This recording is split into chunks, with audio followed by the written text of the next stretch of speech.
Remember, this entire manga and every manga on this channel is hand-drawn by myself. And now you too can learn exactly how to make your own viral Dragon Ball mangas at www.makemanga.com. Learn directly from me and change your life forever. Link in the description and pinned comment. Goodbye, you two! As quickly raising his arms once again into the sky, Goku would then seemingly once more prepare to unleash his Dragon Smite, but now in an even more powerful form. There's no way! Leaving S up top perplexed as he comments, "Another smite, this soon, and without powering up again? Where did this mortal learn all this?" While a wide-eyed Z would comment, He must be bluffing, brother. His energy has to have dipped by now." But unrelenting in his words and actions, Goku would just look at them and reaffirm, "Believe what you want to believe.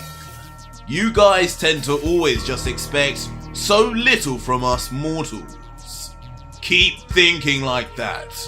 This will all be over in a second anyway." As on the instant Goku would finish saying this, a divine portal would open right above their none the wiser heads. "What? Brother, is that?" Leaving Z now staring up even more shocked as S trails behind, still disbelieving, saying, "Stand your ground, brother! This damn mortal cannot..." No!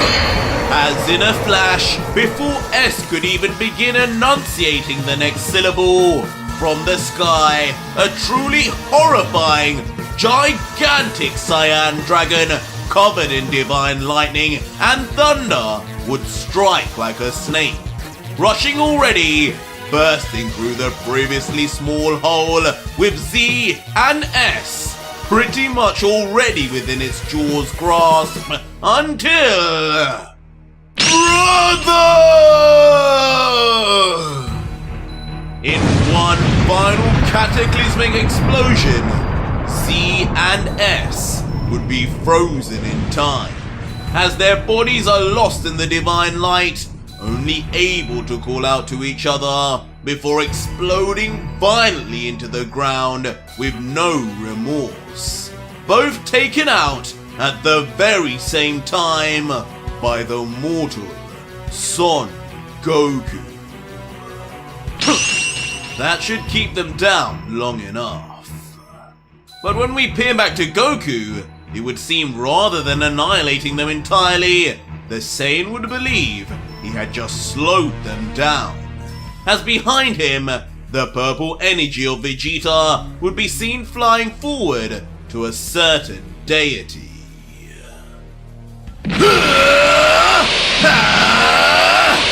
And now quickly catching up, Seraphim Goku and true demon of destruction Vegeta would both, animated with anger and fury, shoot forward at unimaginable speed together.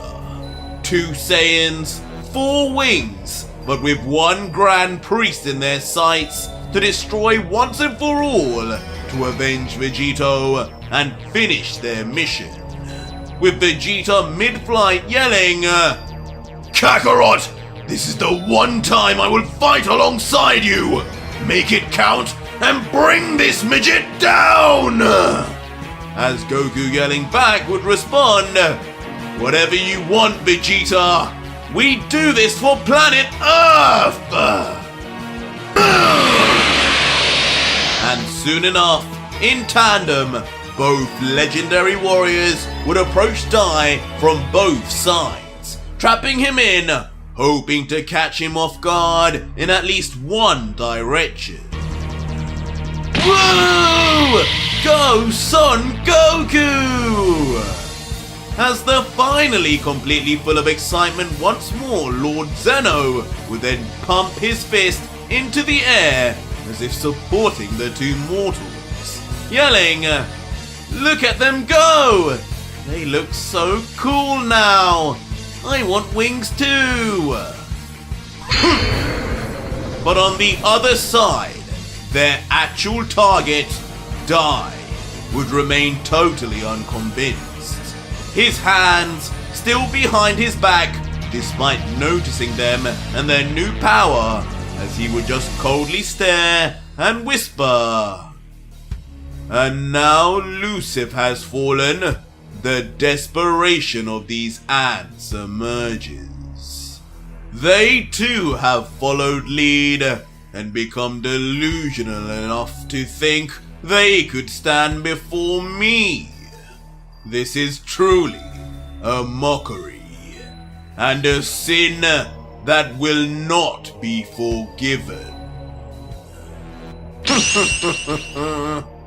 But soon enough, the coldness would shift to a cocky smirk, as the transformed priest would then close his eyes and remark, "Alas, who am I to judge their eagerness to join the demons with brother? At the very least, they are bringing an end finally to this circus show, and right before Lord Zeno's eyes. In the end, I was always going to be the closing act." As refraining from needing to even open his eyes, almost in slow motion, the priest would then proceed to bring his right hand up, with the most calm and collected of mannerisms. And once his palm would be in front of him in classic angel fighting stance, albeit with his other hand behind his back. On the other end, the two vicious Saiyans who are fighting for their very lives, past, present and future, would become nearly face to face. But just as he prepares to confront them, suddenly, a dark hand, as if from thin air, would grab tightly onto the wrist of the priest, undetected, but then suddenly let go. With Dai just briefly thinking, "What in the name of?"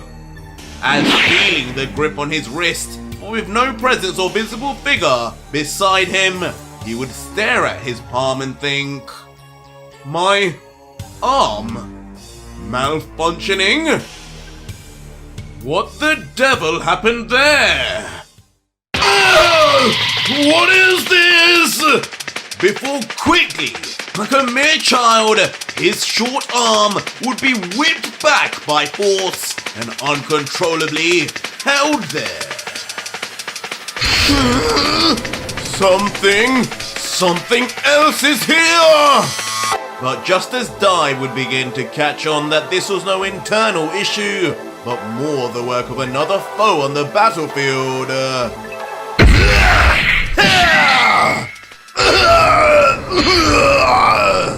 and if you want more, the next video is already up live on my Patreon right now for over 4,500 plus incredible patrons who are getting early access episodes for life, as well as actively seeing hidden Ultra Vegeta content. And if you want that too, head to my Patreon to see the full next video and see just how Goku and Vegeta will defeat Dai without Vegito in yet another very long episode. So join now and talk to me. Links are in the description and pinned comment.